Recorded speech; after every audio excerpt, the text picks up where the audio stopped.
안녕하세요, 일렉트로캠입니다.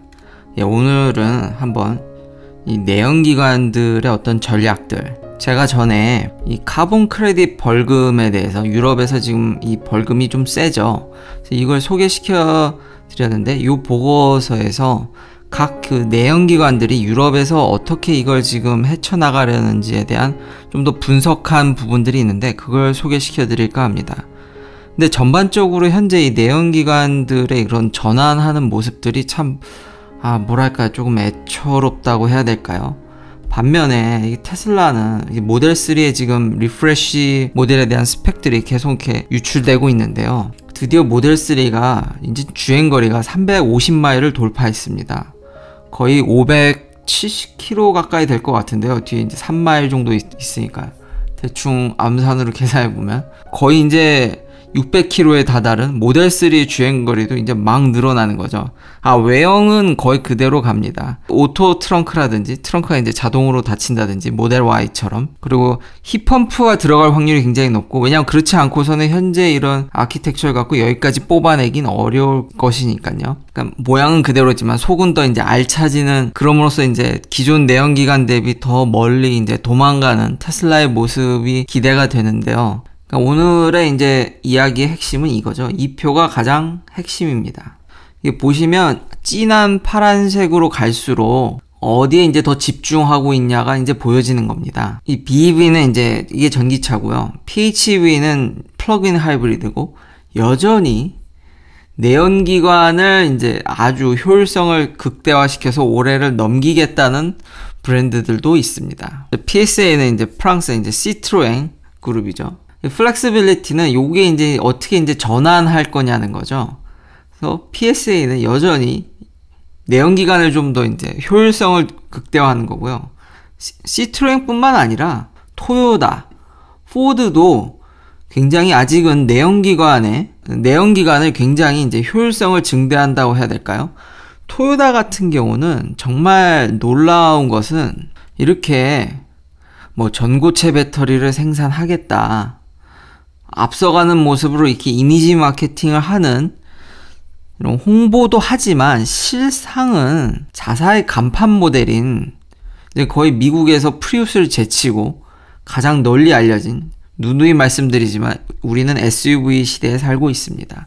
토요타 RAV4 하이브리드가 지금 굉장히 토요타를 먹여 살릴 정도로 굉장히 핫한, 바로 그때 미국에서 픽업 트럭 다음으로 잘 팔리는 이 하이브리드가 지금 배터리를 여전히 니켈 메탈 하이드라이드 배터리를 씁니다. 정말 놀랍죠. 다 리튬 아이온 배터리를 쓸 것 같지만 아직도 이 정말 옛날, 정말 고려짝 배터리를 쓰고도 살아남고 있는 브랜드가 바로 토요타입니다. 그래서 이게 지금 그냥 플러그인 하이브리드는 아니니까요. 하이브리드 역시 아직까지는 내연기관에 좀 더 중점된 부분이니까 토요타는 올해까지도 요걸 해가지고 이제 넘길 생각인 거죠. 그러니까 아까 모델 3에 대비해서 정말 극명한 차이가, 어떻게 이런 1.6kWh짜리 니켈 메탈 하이드라이드 배터리로 이걸 넘기려고 한다는 게 정말 저에겐 굉장히 놀라웠었고요. 물론 이해는 합니다. 이 배터리 공장을 아마 토요타가 예전에 정말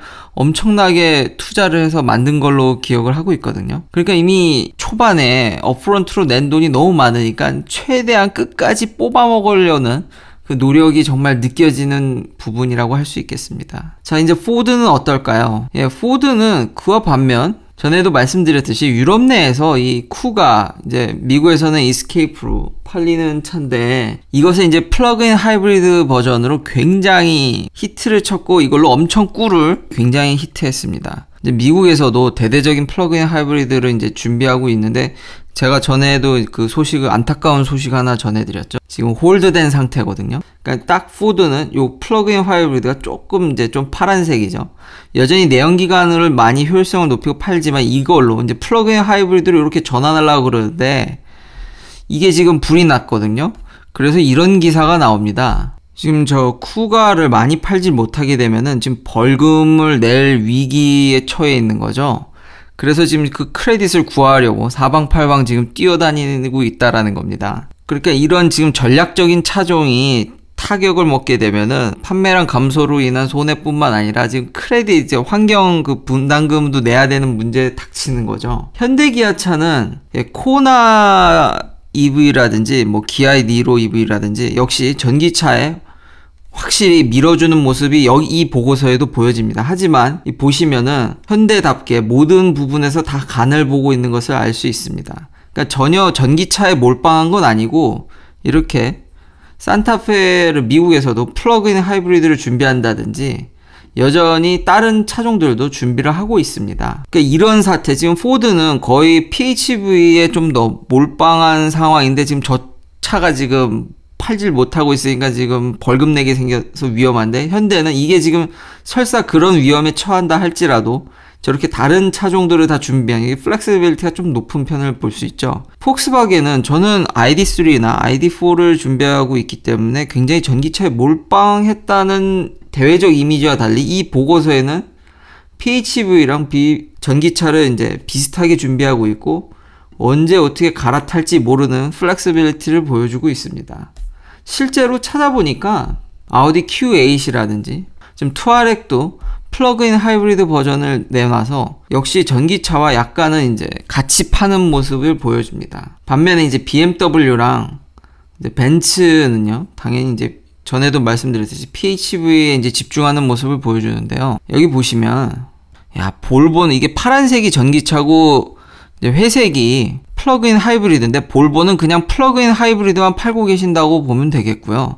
역시 폴스타가 그닥 아직은 반응이 뭐 두고 봐야 되겠지만 BMW나 벤츠 역시 플러그인 하이브리드가 자사의 전기차보다 비중이 훨씬 큰 것을 알 수 있습니다. 반면 포드는 전기차가 없고 아예 플러그인 하이브리드에 몰빵한 모습이 보이죠. 그래서 저런 차가 불이 나게 되면 지금 벌금을 같이 맞게 생겼고, 역시 토요타는 그냥 하이브리드로 밀겠다는 모습이 제대로 보여지고 있습니다. 여러분, 내년 모습도요, 이렇게 보면은 볼보는 폴스타를 내놨지만 여전히 이렇게 우뚝 솟은 걸 볼 수 있죠. 플러그인 하이브리드에 집중하겠다는 모습이 보이고요.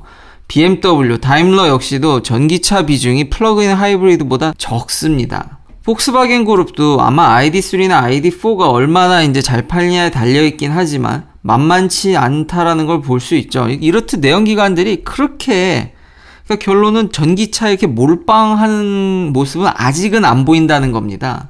그리고 지금 불나는 문제도 말씀을 드리면, 지금 저 불나는 문제 때문에 전기차 전환이 더 더뎌질 거라는 기사도 있습니다.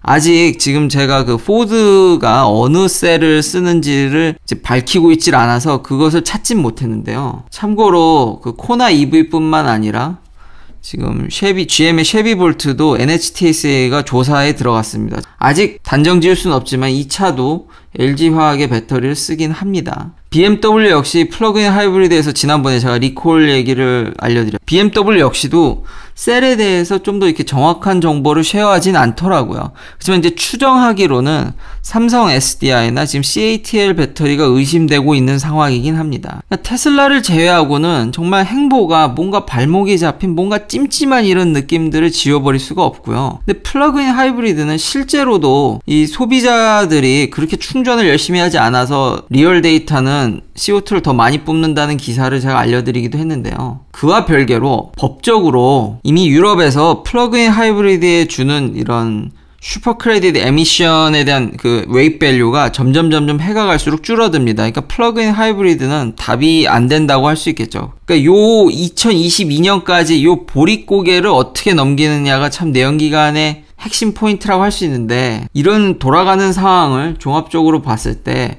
왜 이분이 테슬라 주식이 지금, 그러니까 분할한 다음에도 더 오를 거라고 이렇게 말씀하시는지는 충분히 저는 이해가 되는 대목이라고 할 수 있겠습니다. 참고로 이분이 관리하시는 자산의 이 포트폴리오에 테슬라가 차지하는 비중은 약 한 30% 조금 안 되는, 이 정도면 근데 굉장한 양이긴 합니다. 그러니까 좀 긍정적으로 말씀하시기도 하겠지만 제가 봤을 때도 이런 돌아가는 사정을 보면은 좀 납득이 된다는 거죠. 그리고 이런 펀드를 운영하시는 분이 거의 30% 가까이 이렇게 갖고 있다라는 거는 제 생각에는, 전 전문가가 아니지만 이분들 기준에는 상당량, 거의 몰빵에 가까운, 왜냐하면 미국의 금융 시스템이 그렇게 허술하지가 않거든요. 그러니까 몰빵을 굉장히 이래저래 제약 여건이 많아서 포트폴리오를 보면은 굉장히 분산 투자를 유도하게 돼 있기 때문에 세금 문제나 이런 것 때문에 어느 한 주식을 많이 갖기가 어려운 상황인데도 불구하고